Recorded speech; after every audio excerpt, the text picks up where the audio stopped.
me që u përmend tema e larjes parave dhe Për ta cituar të sakt, pra për ambasadën e Shteteve të Bashkuara, pavarësia e drejtësisë është thelbësore për bashkëpunimin me Shqipërinë në luftën kundër krimit. Nga njëra anë desha thoja që për luftën kundër larjes parave që injektohen ekonominë shqiptare, instituti ynë ka zhvilluar një model ekonomik që tregon që nëse ndalohet fluksi i parave, ekonomia shqiptare do bjerë në mënyrë drastike, sepse është masivisht e varur, do bjerë në kolaps, sepse është masivisht e varur pikërisht nga ky fluks dhe kamuflohet gjithçka me një ekonomi që po rritet në mënyrë false përmes sistemit të ndërtimit, që është mënyra më mirë për t'i pastruar ato para. Është thjesht fare procesi i riversimit, thjesht për t'jarë në ndihmë, është një proces që mbahet peng nga Ministria e Financave me urdhër të një karteli ndërtimi, po themi që pas atij karteli ndërtimi, dyshimet janë qarta që mund të jetë një kartel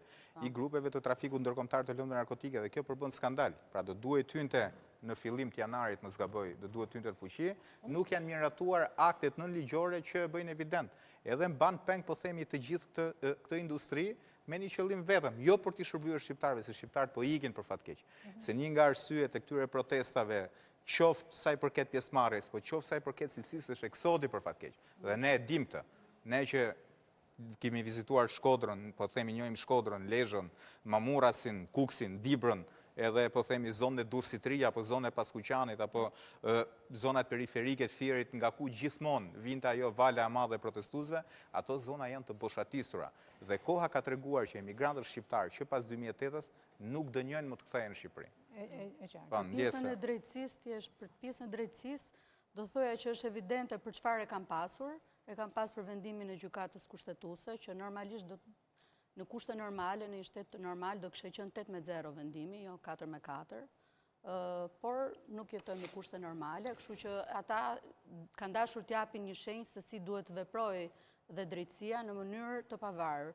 Unë për vete më vjen dhe pak përqeshur. Në këtë rast doli pak e pafuqishme ambasada, sepse zhvilloi dhe takime, dha dhe mesazh, bëri dhe foto e dërguara me punë e ambasadës me kam përshtypjen është pak më e koklavitur kjo çështja. Me kryetarin e re të gjykatës. Është pak më e koklavitur se sa rezultati 4-4.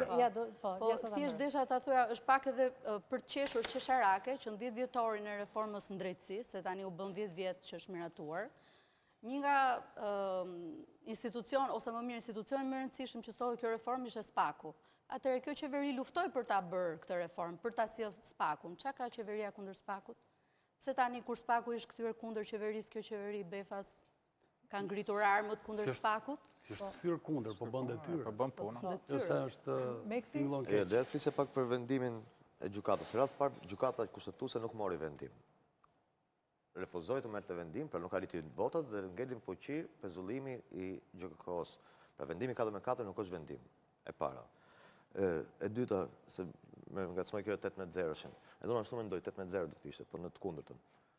Pra, ka një gabim në perceptimin dhe në mënyrën se si është shprehur media zakonisht të ditët e fundit në Shqipëri, që ishte gjyqi kundër Ballukut. Jo, nuk ishte fare, s'kishte bënte fare me Ballukun në çështjen e gjykatë kushtetuese. Bëhet fjalë kompetenca e kujt organi është për të pezulluar një antar të Këshillit të Ministrave. Pra, nuk është Balluku, s'ka rëndësi. Nëse çohet pezullim për kryeministrin, nëse çohet pezullim për një ministër tjetër, apo edhe për presidentin, se nuk është i zgjedhur me votë në fund fare. A ka kompetencë këtë ta bëjë gjykata apo jo? Kjo është çështja në gjykatë kushtetuese. Kjo ishte një çështje që nuk i dhan përgjigje as për 2 muaj antarët e gjykatës kushtetuese. Lexova një shkrim të gjatë, nuk arrita dot ta përfundoj se ishte shumë teknik. I Sokol Berberit që ka qenë antar i gjykatës lart dhe ai mbështeste vendimin për kërkesën e kryeministrit. Edhe unë. Që të kuptojme.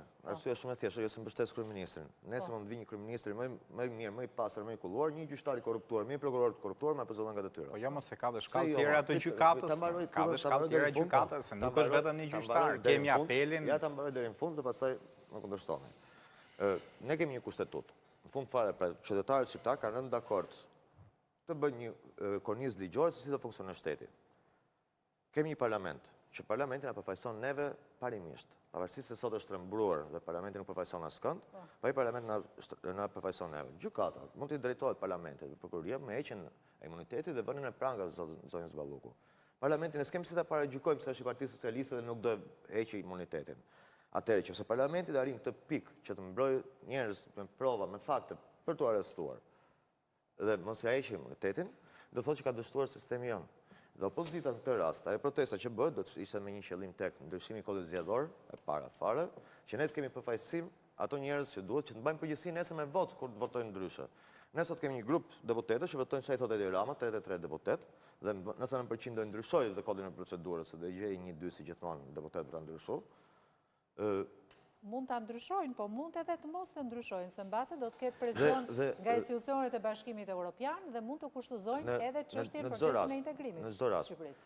Në çdo rast, për mua, nga ana kushtetueshmërisë, ana ligjore, nuk i takon gjykatës të bëjë pezullimin. Arrestimin që çka me të, ka qenë 2020 në fillimi regjistrimit, mos gaboj shumë në çështjes, apo 2021? Ja, më vonë.